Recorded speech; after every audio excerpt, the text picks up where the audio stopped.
Um culto diferente, né? Hoje um culto com tema diferente. Na verdade, semana passada eu estava sentado lá atrás e senti no coração o desejo que, de repente, falar aos casais neste domingo, hoje. Mas aí eu não quis anunciar nada na semana passada, eu pensei, não, vou orar primeiro, vou buscar respostas do Senhor, quem sabe se é uma boa possibilidade ou se isso nem é uma boa ideia. E aí, em casa, pensando naquilo, ainda comentei com a Vilma dessa possibilidade. Daí a pouco as irmãs começaram a se manifestar, querendo fazer um almoço para celebrar. Então eu disse, fechou, né? Então a gente faz tudo aí, para a honra e glória do Senhor. E fortalecimento das nossas vidas como famílias, como casais. Ainda antes de sermos pastor, Vilma e eu, tínhamos um ministério chamado Ministério de Integração Familiar. A gente já trabalhava com casais há muitos anos. Trabalho com casais é pioneiro nas nossas vidas aqui na América. A gente fazia encontros que levavam 3 dias, unindo várias igrejas, né? Era uma coisa deliciosa de fazer. Então, o foco na família sempre esteve presente desde o início das nossas vidas como cristãos. E na igreja também a gente deu sempre ênfase à família. Na verdade, a pandemia nos atrapalhou muito, né? A gente não pôde fazer tudo aquilo que a gente gosta de fazer todo ano. Nessa época, normalmente os casais vão para um hotel, não é? Mas a pandemia dificultou tudo. Há um projeto para esse ano retomarmos os nossos encontros de casais. Quem está mais tempo comigo na igreja sabe que a gente fazia encontro de casais, vários encontros todo ano, porque a verdade é que nós precisamos de orientação, nós precisamos de direção, nós precisamos de aprendizado, nós precisamos de trocas de experiência, não é? E a gente aprende com tudo aquilo que a gente vai vivendo. Marcelo, pode começar o meu slide, por favor? Então, irmãos, na nossa caminhada de vida conjugal, e aqui nós temos pessoas que estão casadas há muito tempo, casadas há pouco tempo, pessoas que ainda não se casaram, mas que um dia ainda se casarão. Amém? Amém. Isso, tem que ter fé. Sem fé, ninguém chega a lugar nenhum, não é? Então, veio ao meu coração falar sobre os segredos da longevidade no casamento, não é? O que precisa haver no casamento para que ele dure, para que ele perdure. E a gente vai falar um pouco disso. Vilma e eu, semana que vem, a gente completa 29 anos de casados.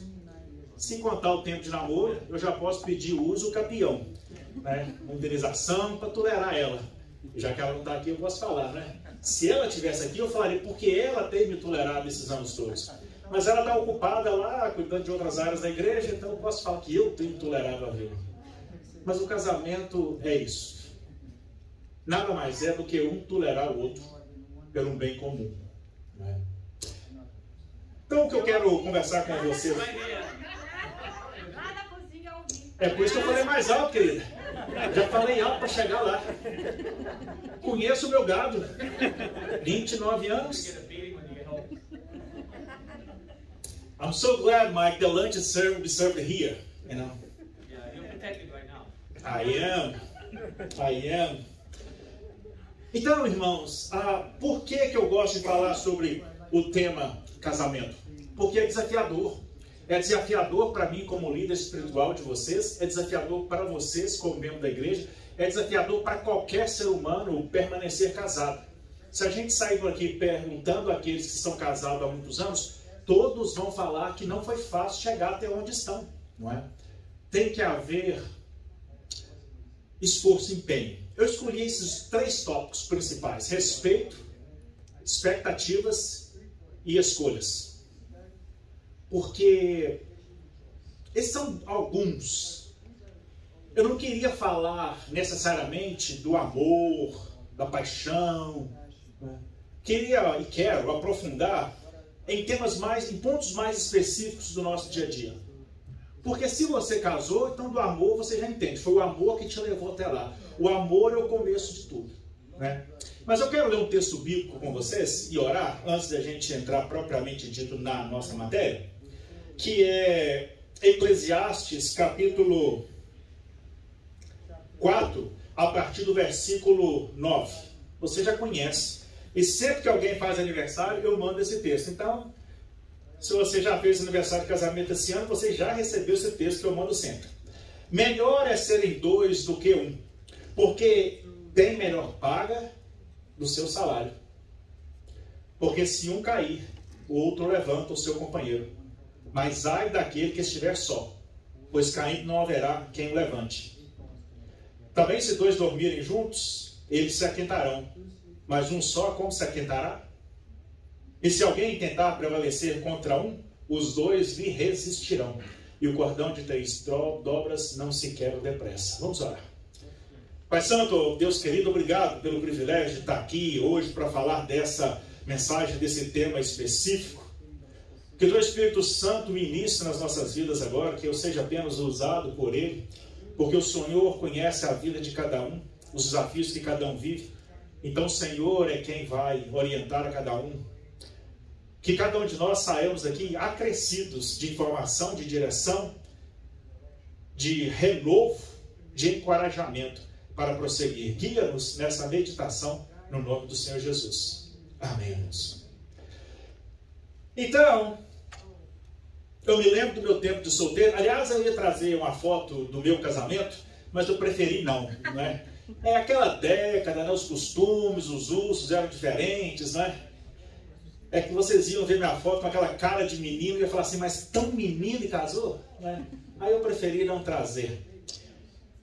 Mas meu pai falava o seguinte, meu pai foi um grande filósofo de ideias dele mesmo, né? Inventavam as pérolas. Segundo ele, o homem nasce, cresce, fica bobo e casa, né? Ele tinha essa visão da vida, né? Mas a verdade é que a gente nasce, cresce, começa a descobrir o sexo oposto, começa a se interessar, e logo vem as primeiras paixões, e logo vem aquela paixão mais duradoura, o namoro mais duradouro, o casamento, e a gente sonha em construir uma família juntos, e a gente sonha em ter filhos, né? Construir um império. Esse é o sonho romântico, o sonho daquele que está lá no início do namoro, né? Pensando na vida e naquilo que a vida pode ser, aquela visão romântica da vida. A visão romântica da vida, ela dura um tempo, mas ela não dura muito tempo. Aí você se casa, vou falar mais devagar, porque o irmão ele está traduzindo, eu estou indo rápido. Eu tenho um problema para falar sobre casais e para casais, porque eu gosto do tema, então quero falar tudo de uma vez só e quero falar muito, então não dá. Mas você chega a esse ponto, você se casa, os anos vão se passando, e aí as lutas vão vindo, né? Há uma caminhada, há uma jornada do casamento, não é? O resumo é que a gente vai aprendendo com o outro todo dia. Então, eu vou falar de 3 tópicos, talvez eu fale ainda, além dos que estão na tela, do diálogo e do tempo. Do tempo não, do diálogo e de você formar um time com o seu cônjuge. Normalmente é isso aí. 5 primeiros anos, né, o casal se curtindo, viajando, fazendo planos. Lógico que os anos podem variar, mas é mais ou menos por aí. Há quem case e quer ter filhos no ano seguinte, depois outro, depois mais outro, e aí fica o peso já começa lá atrás, é mais difícil. Depois dos próximos 25 a 30 anos, nós vamos gastar cuidando de filhos, não é? Educando os filhos, construindo a vida, tentando ficar rico, que é o que todo mundo tenta. Poucos conseguem, mas a gente tenta. E aí é o momento do desgaste. Esses 25 e 30 anos, você, marido, perdeu sua namorada, você, esposa, perdeu seu namorado, porque o foco agora é outro. O foco é a construção da família. Depois os filhos crescem, com sorte eles saem de casa. Antigamente era garantido, não é? Nesse tempo agora, essa geração aí, com sorte eles saem de casa, não é mais garantido, né? Eles vão ficando por ali. Então o segredo é comprar uma casa grande. E E depois desse tempo, que os filhos terminaram a faculdade, estão construindo sua própria família, construindo seu próprio ninho, vem o resto da vida. Quando o casal de novo volta a ter tempo de qualidade, descanso, fazer um passeio sossegados, né? Aproveitar a vida. O grande problema é que nesses 25 a 30 anos, se a gente não souber viver, e aquela rampinha de 25 a 30 anos não é porque eu estava vesgo e ficou torto não, irmãos. É porque é 25, 30 anos de subida mesmo, não é? Para depois de novo você aproveitar a vida. Muitas vezes o que acontece nesses 25, 30 anos é o desgaste. Porque é normal que um casal passe por lutas de todas as maneiras. Uma das piores é a luta financeira. Se você no seu casamento ainda não passou por lutas, pode ficar esperando, elas vão chegar. Porque todo casamento vai passar por lutas. A financeira é talvez a pior delas. Mas vale a pena insistir e persistir juntos. Então, diante de tudo isso aí que eu estou falando, do casamento, do amor, da paixão, e os 25 anos vão passando, muitas vezes que o casal está, já é assim. Por isso que eu trouxe essa camisa. Sem paciência já, um com o outro, não é? A paciência já esgotou. Quem está aí assim? Não, mentira, não levanta a mão não, por favor. Mantenha a mão abaixada. Eu vim com a camisa só para fazer alusão. A gente chega naquele ponto de pressão que a bateria do casamento está lá embaixo. A gente começa a achar que é melhor trocar de casamento. Quer dizer, só vai trocar de problema, né? E a gente acha que a solução é recomeçar. Eu acho que a solução é até recomeçar, o nosso estudo vai mostrar isso, mas é recomeçar dentro daquilo que você já está, onde você já está. É possível, você acha que é possível essa pilha recarregar?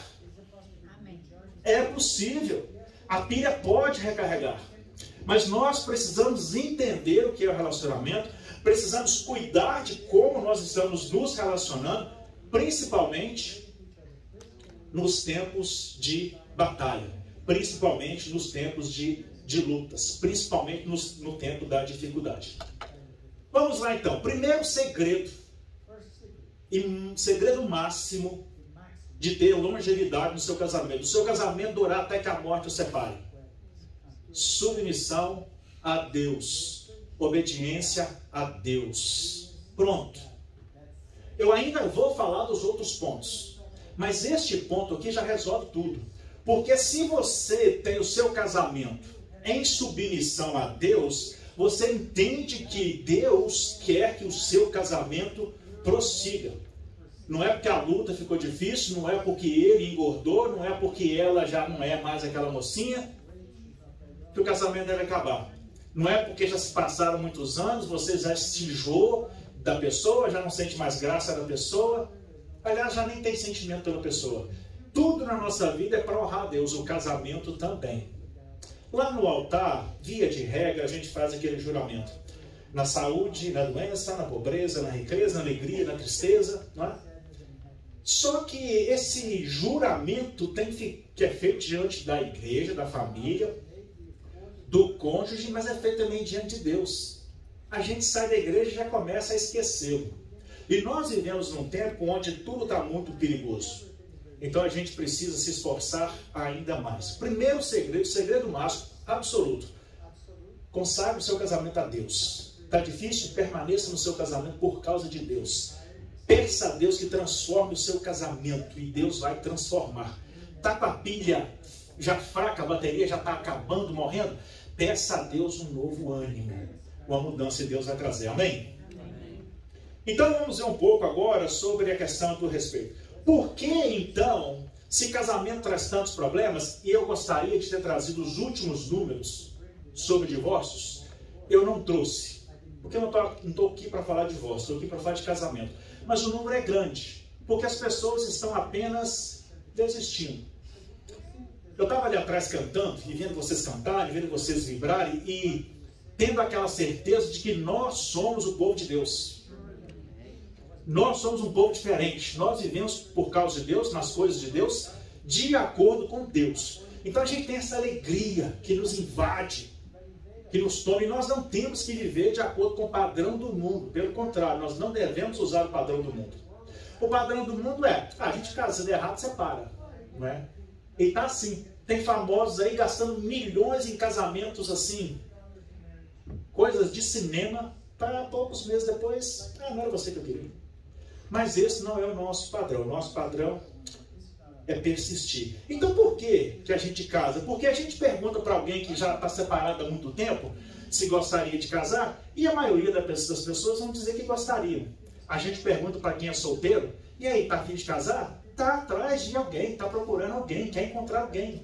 Por que, se tanta gente está desistindo, por que se o casamento é difícil, por que as pessoas ainda se casam hoje? Consegue ler o que está escrito aí? Por que as pessoas se casam hoje? Idosos se casam após se conhecerem em grupo de oração de WhatsApp da igreja. Olha a cara, olha a cor do cabelo dele, olha a cara dela. É de imaginar que nessa altura do campeonato você quer paz, descanso, né? Mas a pessoa se casa. A outra coisa interessante, onde que eles se encontraram? No grupo de oração, no grupo do WhatsApp de oração da igreja. Então vai uma pista para você aqui. Não adianta você estar lá fora procurando lixo para trazer para dentro de casa, e depois que trouxer o lixo para dentro de casa, pedir a Deus para transformar o lixo em luxo. Não vai funcionar assim. Então, se você quer ter luxo dentro de casa, não traz lixo lá de fora. Procura o luxo. Pede a Deus para te dar a direção, te mostrar o caminho, para você encontrar aquele parceiro ou aquela parceira que você, né, quer gastar o resto da vida junto. Quer passar raiva junto. Quer ter vontade de bater junto. E às vezes até apanhar junto. Mas faz parte do processo. Não é? Viu, se eu falar qualquer coisa errada, você tem toda a liberdade para me corrigir. Porque senão eles vão achar que eu posso estar só querendo enganá-los. Mas a vida é assim, irmãos. Em 29 anos de casado, a gente sabe disso. E tem uma coisa, você casa com a esposa, com a família dele e com a família dela. Então, esteja preparado também. Então, por que as pessoas ainda se casam? Se casar é tão difícil. Traz tanto dor de cabeça, né? Porque o casamento está, na verdade, intrínseco na nossa alma. Foi uma semente plantada por Deus devido a uma necessidade que Ele observou. Deus criou o mundo, criou os animais, criou um bicho macho, um bicho fêmea, as famílias foram sendo compostas. E lá em Gênesis 2:18 nós encontramos o texto que diz assim: não é bom que o homem esteja só. Então é por isso que, mesmo às vezes passando por um casamento difícil, as pessoas continuam procurando outros. Há uma necessidade em nós que foi detectada por Deus. E Deus celebrou o primeiro casamento. Colocou Adão e Eva lá, houve aquela declaração de amor bonita, feita de Adão. Essa agora é osso dos meus ossos, né? Será chamada varoa. Deixará então o homem, seu pai, sua mãe, unir-se à sua mulher, e serão ambos uma só carne. Tudo começou dali. Semana passada, no Fantástico, não sei se você viu a reportagem, um casal de noivos, ele fez a proposta de casamento para ela, levando ela e a família toda, sem ela saber, para passear na praia lá no sul do Brasil. Estavam de frente para a praia, num dos andares mais altos do prédio, ele foi lá na areia e fez pedido na areia. E a família dela escondida cá, ela não sabia que a família estava toda por ali. Quem estava começou a enrolar ela, os dois saíram para fazer compra, e quando chegou, ele levou ela até a janela e estava escrito lá: quer casar comigo? Não é? E essa pergunta me veio à mente: por que as pessoas ainda se casam? Há uma necessidade natural em nós do casamento. Então, se você desistir do casamento que você está hoje, mais dia, menos dia, você vai querer arrumar outro. O problema é que o problema do outro pode ser pior do que o problema que você tem agora. Fica com o problema que você já tem agora, que esse você já administra, já está acostumado, né? Você não sabe o que vai vir no outro envelope. Então, curte a vida aí com o marido que você tem, com a esposa que você tem. Nós vamos falar um pouco adiante dessa questão dessa mudança. Porque a gente tem essa sensação de que não, se eu começar de novo vai dar mais certo. Nem sempre. Há pessoas entre nós que já estão no segundo casamento. Está tudo certo, faça esse e dá certo. O primeiro não deu, mas esse tem que dar. Amém? Amém, irmãos? Amém. Então, eu falei lá atrás que a gente precisa ser uma só carne, não é? O casamento é a união de dois para formarem um. Nesse ponto, chamado de respeito, nós precisamos entender que cada indivíduo é um indivíduo. E que a gente casa, a palavra de Deus fala que nós seremos uma só carne. Não é isso que está escrito na Gênesis? Então, ele e ela serão uma só carne. Só que não é ele e ela sendo ela, ou ele e ela sendo ele. Ou seja, não é que um vai entrar na vida do outro e vai ser aquilo que o outro é. Então, você está entendendo? Diga amém. E não é que o marido vai se transformar na esposa, vai passar a viver a vida da esposa com os gostos dela, com as coisas que ela gosta de fazer somente, e nem vice-versa. É, na verdade, essa mistura. Ele, parte dele, com parte dela, vai criar uma só carne. Representada aqui no nosso gráfico pelo azul, não é? Porque se você misturar essas duas cores, você vai ter azul. Mas eu acho que ainda é, pelo menos no passado era, mas tanta coisa tem mudado, né? Mas o fato é que é uma só carne, é uma coisa nova. E a gente precisa aprender a viver com essa coisa nova. Então eu preciso me transformar, o outro precisa se transformar para que a gente se preencha. Nas várias palestras para casais que eu já fiz, eu sempre usava o exemplo do terrão de terra. Você vai lá no barranco, dá duas machadadas. Machadada não, né? Enxadada. Pega um pedaço de terrão aqui, pega outro pedaço de terrão, eles são diferentes, correto? Você põe eles juntos, você vai ter que ir friccionando eles, e na medida que você vai friccionando os dois pedaços de terra, eles vão desfarinhando, esfarelando, né? E vai caindo tudo no chão, até eles ficarem parecidos, e você poder deixar os dois juntos.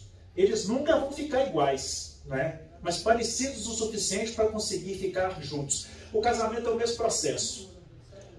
Eu já falei que Vilma e eu vamos agora 29 anos de casados, e agora está melhor do que antes.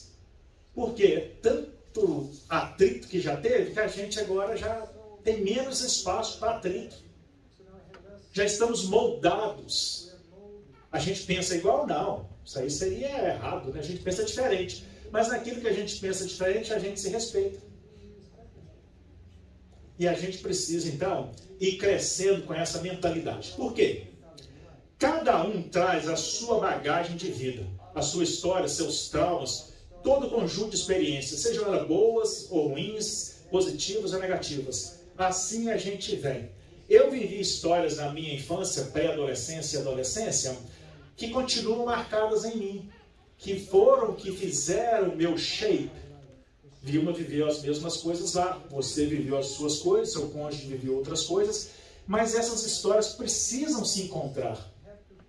E nós fomos criados por pais, não vou falar do seu para você não ficar chateado, mas eu fui criado por pais doidos, entendeu?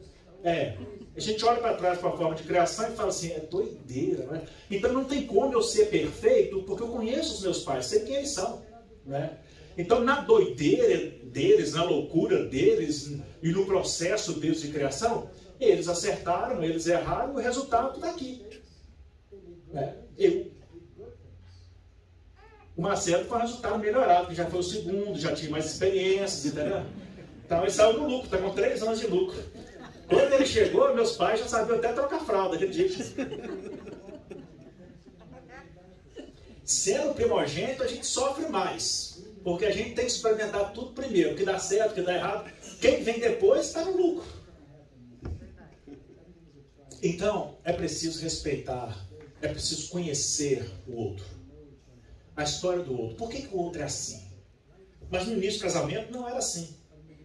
No início do casamento você quer brigar, você quer mudar tudo a ferro e fogo, né? E se não fosse a misericórdia de Deus, o casamento também tinha acabado. Mas a misericórdia de Deus não deixa. Mas você precisa conhecer o seu cônjuge. Por que ele é assim? Por que ele age assim? Por que faz assim? Porque a resposta, muitas vezes, vai estar no histórico familiar, na forma de criação.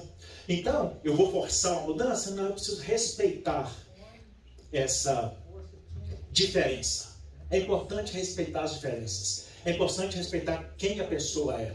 É lógico que não dá para casar e continuar tendo vida de solteiro, não é nada disso que eu estou dizendo.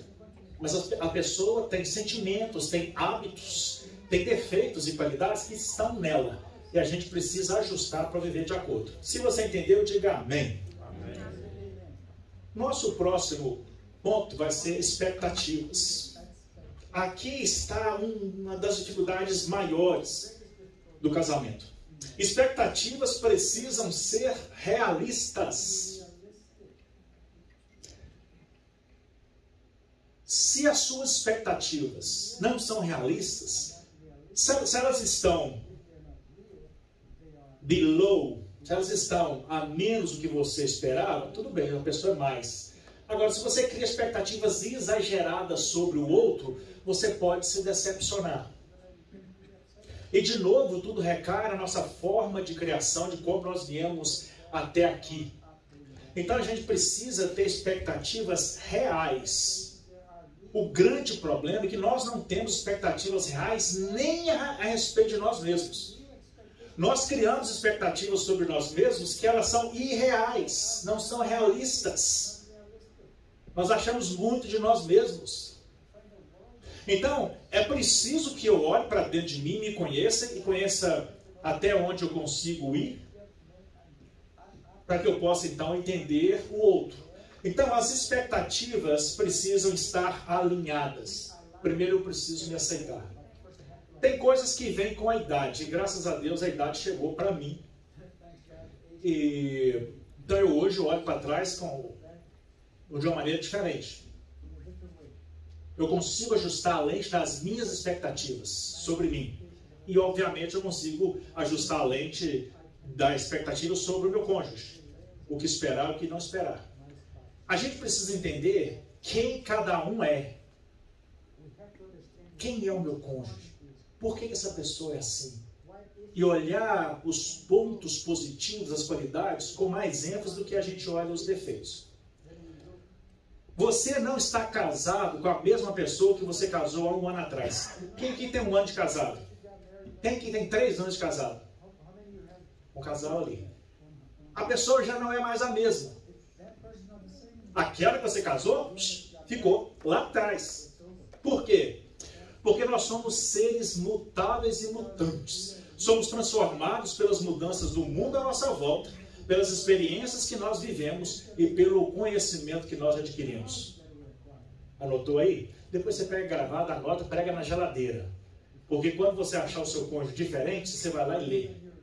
Nós somos transformados, nós somos mudados. As situações nos mudam, as situações nos moldam.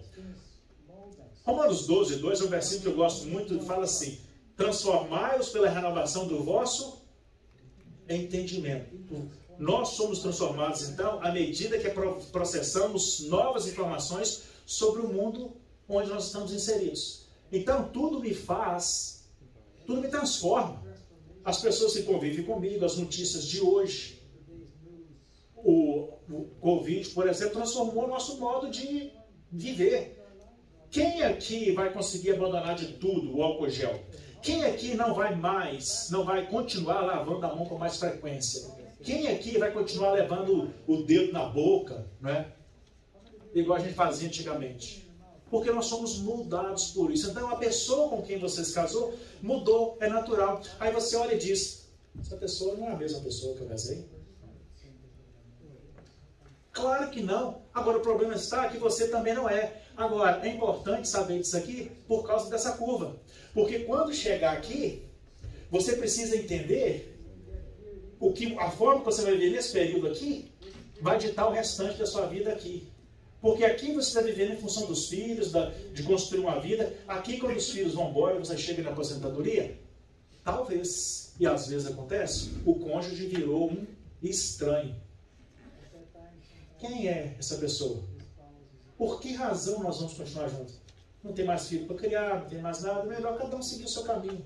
Então é super importante, nessa fase dos 25 a 30 anos, você se empenhar, você cuidar um do outro, conhecer um ao outro.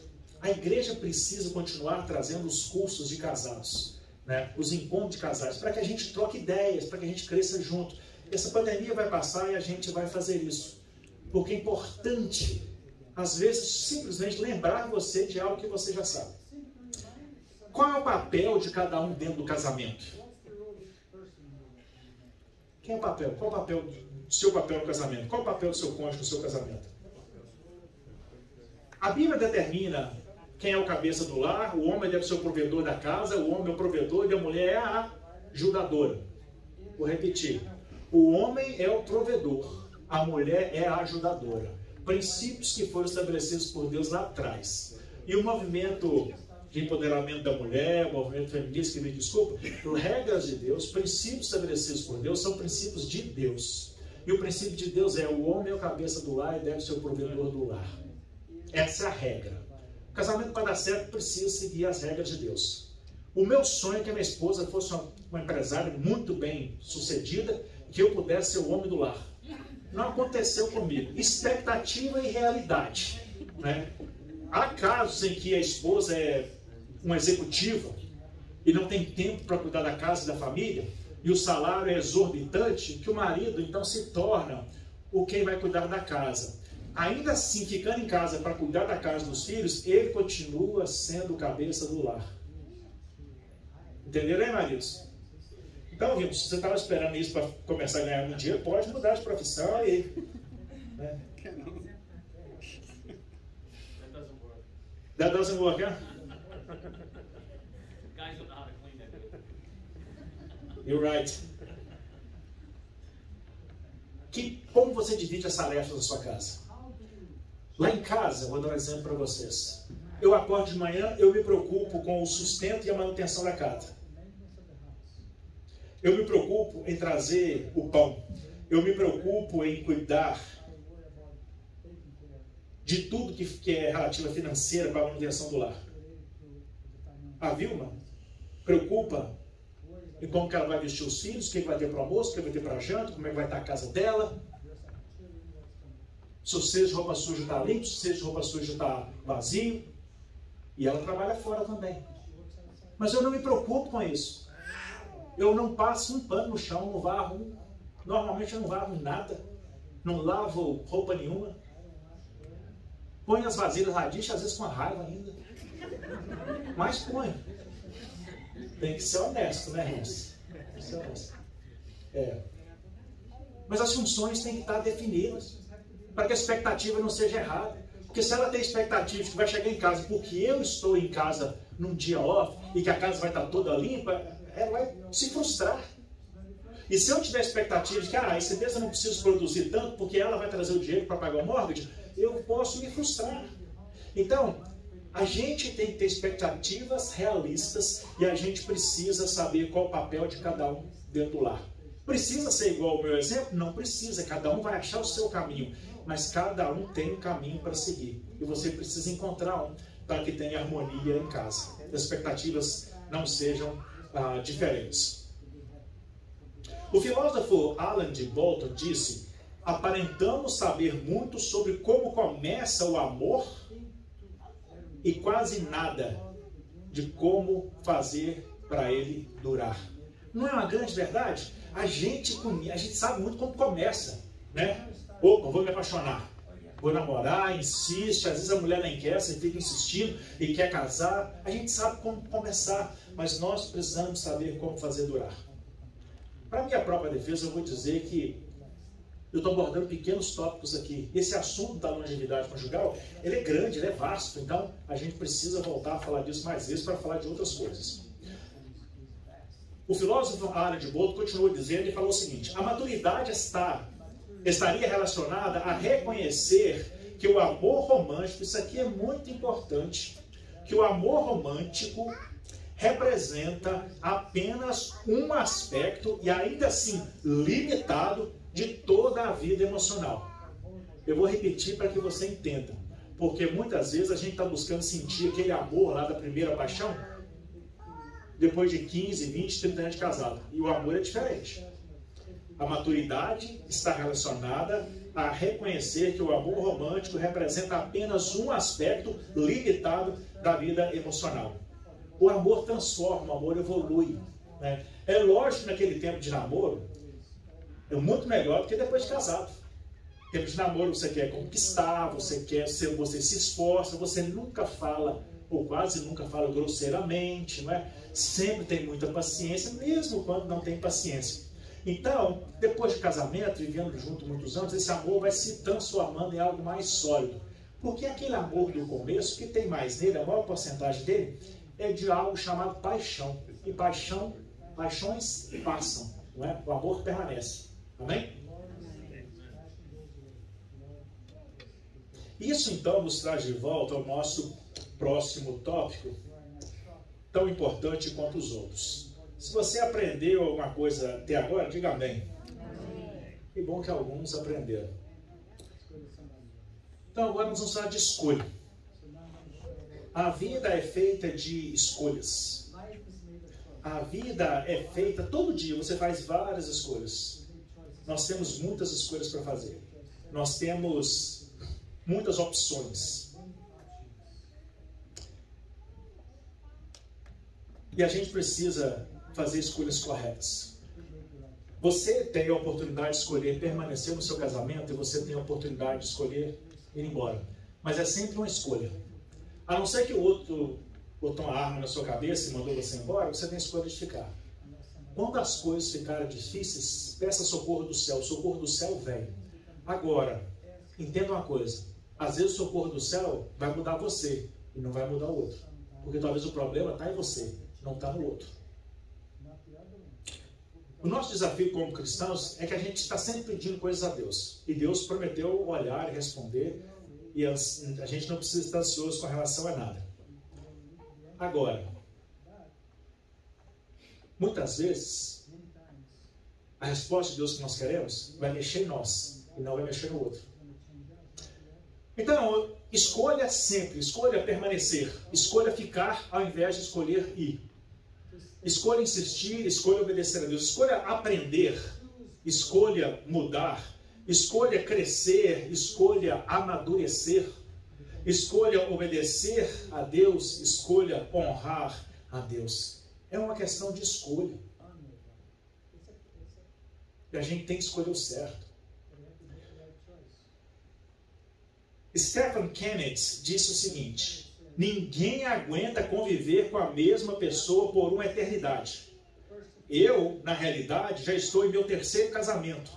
A única diferença é que me casei 3 vezes com a mesma mulher. Minha esposa, se não me engano, está em seu 5º, porque ela já pensou em pegar as malas mais vezes do que eu. Não é interessante esse ponto de raciocínio?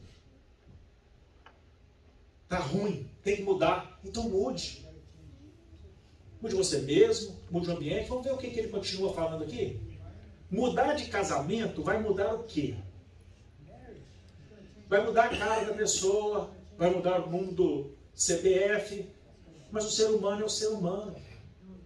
Os problemas vão vir. Aí você vai começar com a bagagem nova de problema. O seu cônjuge já conhece os seus defeitos, já conhece suas qualidades também. Sabe o que tem de bom em você, sabe o que tem de ruim e aprendeu a viver com isso. Mudar não vai resolver o problema. Existem certos abusos que acontecem em alguns casamentos, não entre nós, pelo menos não devia acontecer entre nós, que a pessoa não tem escolha não ser embora, porque está sendo espancada, ameaçada. Mas na maioria das vezes a gente pode mudar pequenas coisas. O segredo do casamento não é a harmonia eterna. Não é interessante essa expressão? Porque a gente tem a sensação de que vê aquele casalzinho de velhos, né? Cabelo branquinho, andando para fora, até um segurando o outro, porque senão cai os dois, não é? E a gente pensa que a vida foi sempre um mar de rosas. Por isso eles estão fazendo bodas de diamantes. Não é? Casamento não é uma harmonia eterna. Nós vimos o nosso gráfico. Há momentos que vão ter harmonia, há momentos que não vão ser de harmonias, há momentos que nós vamos discordar um do outro. Mas quem falou que ia ser diferente? E posso falar uma coisa para vocês? A maioria dos nossos pais não brigavam na nossa frente, brigavam escondidos. Aí você vai, não, meu pai e minha mãe era perfeito casamento. Vocês só não viam as brigas. Eles eram mais cuidadosos. Porque sua mãe ouvia calada para soltar os cachorros no quarto depois. Simplesmente isso. A mulher tinha pouquíssima liberdade. Então ela ouvia calada, ela engolia, seco. Depois, na hora certa, as crianças estão dormindo, já foram para a escola, aí vamos conversar. Depois das inevitáveis brigas, a solução é ponderar, se acalmar, partir de novo com a mesma mulher. O segredo, no fundo, é renovar o casamento e não procurar um casamento novo. Está entendendo? Isso exige alguns cuidados e preocupações que são esquecidos no dia a dia do casal. Já no final eu vou falar de elogios. Um precisa elogiar o outro. Um precisa deixar o outro saber que ele é especial. A gente precisa se treinar para não conversar de cabeça quente, não responder de cabeça quente, porque a palavra de Deus, eu acho que fala assim, a resposta branda desvia o furor, né? Está escrito lá, é bíblico, então a gente precisa trazer. Eu comecei falando que o segredo do casamento longevo é obediência completa à palavra de Deus. Se a gente obedecer a palavra de Deus e aplicar a palavra de Deus, vamos viver casamentos felizes até que a morte nos separe. De tempos em tempos é preciso renovar a relação. De tempos em tempos é preciso voltar a namorar, voltar a cortejar, voltar a se vender, seduzir e ser seduzido. Tem que resgatar isso. Tem que sair de casa sem os filhos. Seja para o cinema, seja para jantar fora, né? Mesmo que seja no Burger King ou no McDonald's. Deixa as crianças em casa, né? McDonald's pode ser um lugar romântico, né? Depende do seu esforço. Mulher e marido que se separam perdem 10 quilos em um único mês. Já imaginou?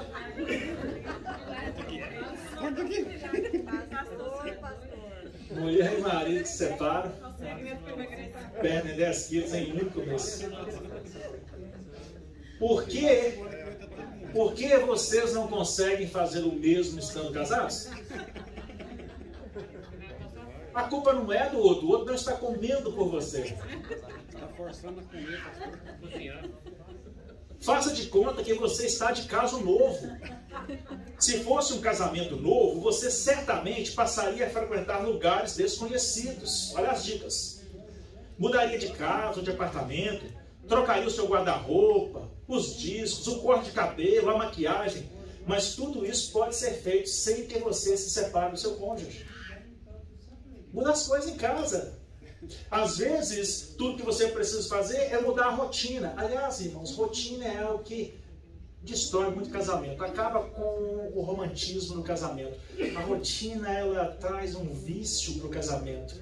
Uma falta de vida para o casamento. Quebra as rotinas, né? Mude. Mude os móveis de lugar. Mude o quarto para a sala para o quarto e vice-versa, né? Tente, invente, faça diferente. Essa frase não é minha, eu peguei emprestado aí, mas a realidade é essa. Seja criativo, mude as coisas, invista no seu relacionamento. Cuide da vida sexual. Não pode falar muito com as crianças aí, né? Inove, faça algo diferente, transforme. Traga um ar fresco, traga uma ideia nova. Cuide um do outro. Faça elogios. Olha só o que elogio bom para você fazer para sua esposa. Cânticos dos Cânticos é um livro romântico. Está lá. Você é cativante, minha querida. Como a égua entre os cavalos de Faraó. Faça elogios. Está na Bíblia. Está na Bíblia. Não deixe de ser um elogio. Tem mais lá, eu só trouxe esse, mas tem outros lá. Você pode pesquisar, né? Provérbios 5:18. Elogio. Se você ler, é um livro interessantíssimo de ler, Eclesiastes. Ele fala muito desse amor, não é? É lógico que certas expressões, aquela mulher devia se sentir muito satisfeita em ouvir esse elogio, né? Hoje em dia, talvez, você vai ter que dar uma adaptada, né? Algo assim. Provérbios 5:18 diz assim: seja abençoada a sua fonte, alegrem-se com a mulher da sua juventude. Eu gosto desse versículo porque fala da mulher da sua juventude, né? A mulher lá de trás, no começo, quando você ainda era jovem. Então fala para você aproveitar a vida com essa pessoa, redescobrir essa pessoa, né? Agora nós vamos entrar num ponto, eu prometo ser rápido daqui para frente. Tem alguém com fome aí? Levanta a mão. Só o Giovanni, tá bom.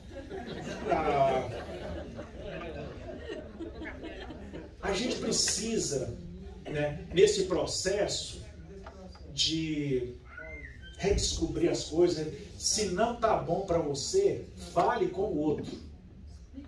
Se não tá bom para você, fale com o outro. Eu vou mais além. Não espere o outro. Você vai lá e pergunta para o outro. Tá bom para você? Tá tudo certo? E abre a porta para que o outro pergunte para você também. O diálogo é muito importante para saber o que o outro está pensando, o que o outro está sentindo. Não podemos simplesmente assumir que está bom para o outro porque está bom para mim. Porque de repente não está bom para o outro.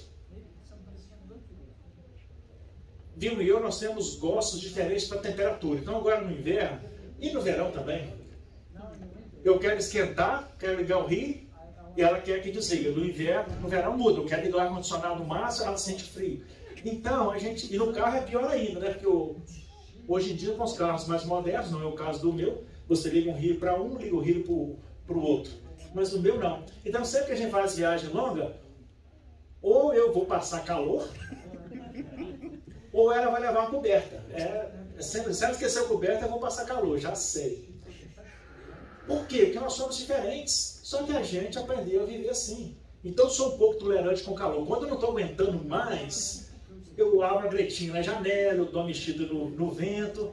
Daí a pouco ela vai lá e desliga de novo. Mas tudo bem, eu já esperava que ela fosse desligar. Então a gente precisa conversar sobre tudo. Porque não dá para ir simplesmente levando a vida achando que está tudo certo. Porque aquela rampinha que a gente vai subindo dos 25 anos, a gente pode estar se desgastando aí e depois não vai sobrar nada. O casamento, na verdade, você precisa criar momentos para o diálogo. Tem muita coisa que rouba o tempo do diálogo e eu não tenho tempo para entrar nisso tudo agora. Redes sociais é ótimo, não é? Mas rouba muito tempo da conversa. Um está precisando conversar, está precisando falar, o outro está na hora dele estar ali no celular, não é? O momento de intimidade do casal também está ficando prejudicado porque o celular está ali, a televisão está ali, o computador está ali, os amigos estão ali. Tem gente que vai para a cama levando todo mundo, né? Então o relacionamento vai ficando desgastado, vai faltando e a gente precisa cuidar da vida íntima.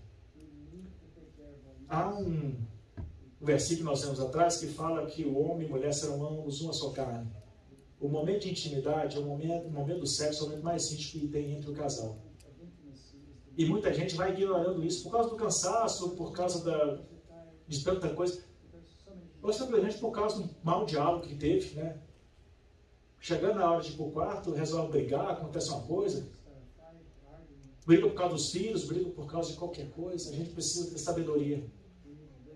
Lá atrás, quando o versículo fala para cuidar, aproveitar a vida com a mulher da sua juventude, ele fala, seja abençoada a tua fonte. Cuide do seu casamento, cuide do seu momento íntimo. O casamento precisa de um momento íntimo para prosseguir, para viver. O casamento, então, são time. Eu meio que já falei disso aqui, quando eu falei das questões de como Vilma e eu lidamos lá em casa, por exemplo, né? Então, um time de qualquer esporte, cada atleta que compõe aquele time vai fazer alguma coisa, né? Um vai jogar no ataque, o outro vai jogar na defesa. Um é uma ponta direita, o outro é ponta esquerda, né? Mas sempre cada um faz a sua função. Agora, quem está lá na frente não se preocupa com quem está lá atrás, porque lá atrás já tem gente para fazer o trabalho lá de trás. E quem está lá atrás não está preocupado lá na frente. Ele só joga a bola lá para frente. Quem está lá vai se virar. E o casamento é mais ou menos isso. Um precisa confiar no outro. Um precisa confiar que o outro vai fazer a sua parte. Então, no casamento, nós somos um time. E a gente precisa viver em harmonia. Para a gente fechar tudo, casamento é uma bênção, casamento veio de Deus, casamento é necessário, quem não casou deve casar, ter um companheiro, uma companheira é importante. Eclesiastes nos mostrou isso, né? A gente precisa ser dois é melhor do que ser um. E diante de tudo isso que eu já falei, diante de tudo esses desafios que a gente vive, diante de tudo que a gente passa, né, eu tenho mais uma camisa para você. Se a gente seguir o modelo bíblico, se a gente se esforçar, tem muita literatura disponível aí hoje, a gente consegue ir mais além. A gente consegue fortalecer o casamento. Se a gente se esforçar, eu não vou vestir porque já ficou meio sem graça, a gente consegue ficar casados para sempre. Você acredita? Diga amém. Amém. Essa camisa eu comprei porque eu fiz o curso, então eu paguei pela camisa, mas eu não represento esse ministério. Estou falando isso porque eu não quero ser processado, né? Porque o vídeo vai para o YouTube. Então nada do que eu falei aqui tem a ver com esse ministério. Mas eu quis usar as camisas para mostrar para a gente que tudo é possível. É difícil, a gente fica desgastado, mas se a gente se esforçar, se a gente quiser, se a gente se respeitar, se a gente ajustar as nossas expectativas e se a gente souber dialogar, se a gente souber fazer escolhas inteligentes, acima de tudo, se a gente quiser fazer a escolha certa. Porque muitas vezes a gente escolhe não fazer a escolha certa. A gente sabe qual que é, a gente poderia fazer a escolha certa, mas a gente ignora e não faz porque não quer fazer. Faça a escolha certa, dialogue, converse. Mude a sala para o quarto, mude o quarto para a sala, não sei, tá vendo? Esse autor ele fez outros comentários e sugeriu que se mudasse os móveis de lugar, muda os móveis de lugar, já dá uma diferença na casa. Não dá? Às vezes quando eu chego em casa, a Vilma já mudou os móveis de lugar, está diferente, você pensa que chegou na casa nova. O que mata o casamento, sufoca o casamento, é essa rotina. Crie hábitos diferentes, seja diferente, invista. É possível que o casamento dure, é possível que o casamento vá longe. Os meninos vão cantar e eu oro depois, você prefere que eu ore agora e... Então eu vou orar já encerrando, eles vão cantar, você é meu convidado para um almoço, um banquete que foi preparado. Quero agradecer às irmãs que prepararam tudo, não é? Ficou tudo lindo, tudo bem feito, feito com carinho, obrigado pela iniciativa. Que nós continuemos assim, um incentivando ao outro, um ao outro ajudou, e eu sei que eu conheço as suas. O Mike vai cantar também. Sorry Mike, I got so excited about the team that I forgot about you, but there'll be time. So Mike, o Mike vai cantar, já tinha conversado com ele antes. Obrigado. E ele vai apresentar a música agora. Did you ask them to put, they're going to do a cappella? They are? No, did you talk to him? Yeah, I'm all set. Oh, sounds good. So let's listen to Mike. I need you to interpret a little bit. Okay, sounds good. Bom dia, igreja. Good morning. Church. The song I'm going to sing this morning, excuse me, I guess I should use this. It's called To God Be the Glory. Eu vou cantar a música hoje que chama Toda a Glória para Deus. And in this song there are at least 3 really important points. Tem 3 pontos principais nessa música. And in the first stanza it talks about how that Christ is our atonement for sin. Vai falar como que Deus é o nosso... Nós somos ungidos contra o pecado em Cristo. He is the payment. Ele pagou o preço, ele é o pagamento. He's the reason why our sin can be forgiven. Ele é a razão pela qual os nossos pecados podem ser perdoados. And it's because of his blood. Por causa do seu sangue. In the second stanza it talks about, Na segunda parte vai falar actually it talks about the blood as our redemption. o sangue como a nossa redenção. The way that our sin is paid for. Do jeito que os nossos pecados são pagos. And I'd like to think about this for a minute, even though Easter isn't here yet. Eu gosto de pensar nisso por um minuto. The terrible, terrible beating that Jesus took A surra, a horrível surra que Jesus Cristo levou, before he was put on the cross, antes de ser pendurado na cruz, was more than any human person could withstand. foi muito mais do que qualquer ser humano poderia suportar. He should have died before he was on the cross. Ele deveria ter morrido antes de chegar na cruz. And that is part of why he said in the garden, "Take this cup from me." Isso é a razão pelo qual lá no jardim ele orou: Pai, se for possível, passa de mim esse cálice. Not because he didn't want to go to the cross. Não porque ele não queria ir na cruz. Because he knew the plan of Satan was to destroy the plan of the cross. Porque ele sabia que o plano do nosso inimigo diabo era destruir o projeto dele de ir para a cruz. He knew the plan of Satan was to eliminate God's plan. Ele sabia que o plano de Satanás era eliminar o plano de Deus. That we could be redeemed. E aí nós pudéssemos ser salvos. And subsequently saved from our sin. E também perdoados e salvos dos nossos pecados. So his atonement would have never happened. Então essa unção que ele nos deu nunca teria acontecido. And I probably shouldn't be saying this now because you know me, I get emotional. Eu não deveria falar isso agora, que eu sei que eu vou ficar emocionado. But he is also our great rejoicing. Ele é a nossa grande alegria. Now I got to try to sing the song. Agora eu tenho que tentar cantar.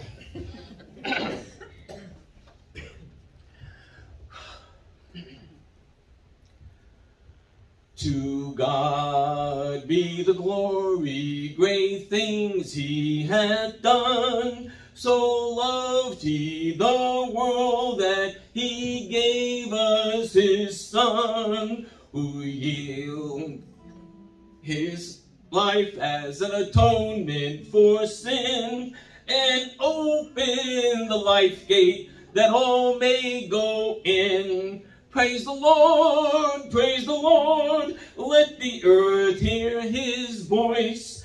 Praise the Lord, let the people rejoice. Oh, come to the Father through Jesus the Son, and give him the glory, great things he hath done. Oh, perfect redemption, the purchase of blood, to every believer, the promise of God. The vilest offender who truly believes, that moment from Jesus his pardon receives. Praise the Lord, let the earth hear his voice. Praise the Lord, let the people rejoice. Oh, come to the Father through Jesus the Son, and give him the glory, great things he hath done. Great things he hath taught us, great things he hath done, and great our rejoicing through Jesus the Son.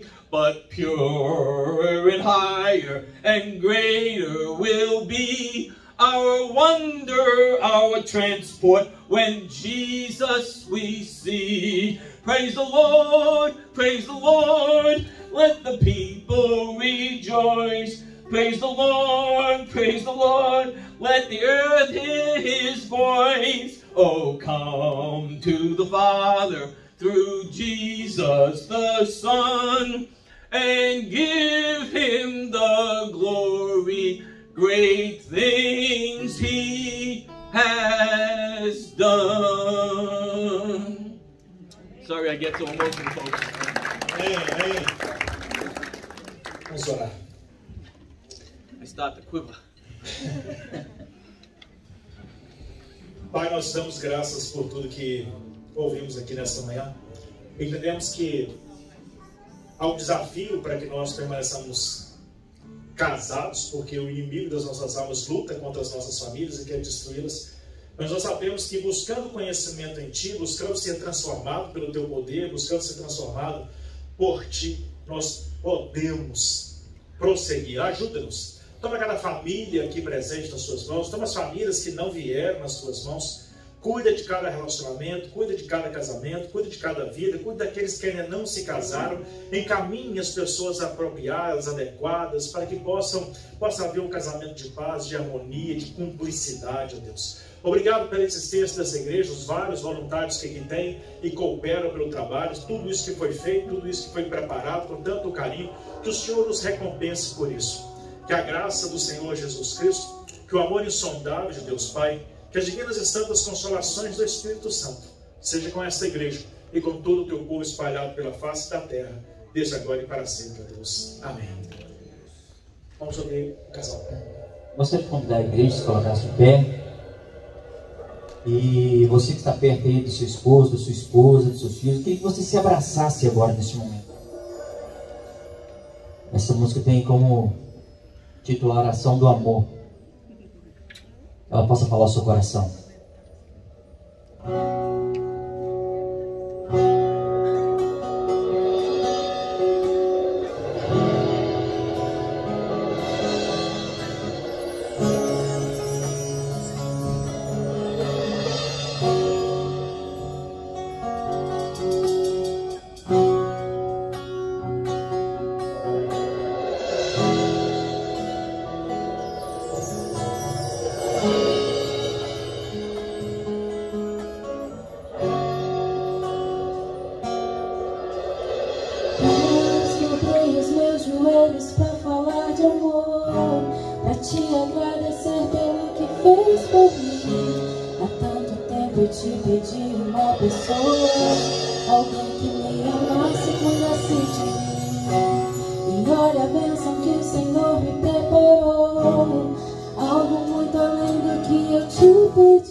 Tem um negócio aí ou vai ser lá na cozinha?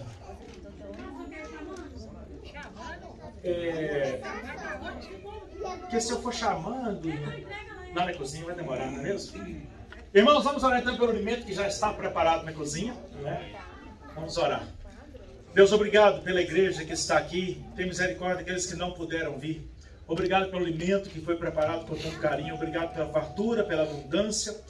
Tem misericórdia hoje, ó Pai, daquelas pessoas que não têm com que se alimentar, que de alguma maneira elas sejam alimentadas hoje, ó Pai, e recebam do Senhor aquilo que elas precisam. Que o Teu amor cresça em nós e que nós nos amemos. Fortaleça as famílias, fortaleça a criação dos filhos. Dê-nos sabedoria sobre todas as coisas, no nome do Senhor Jesus. Amém. Que o Senhor te abençoe e te guarde. Então, vamos almoçar.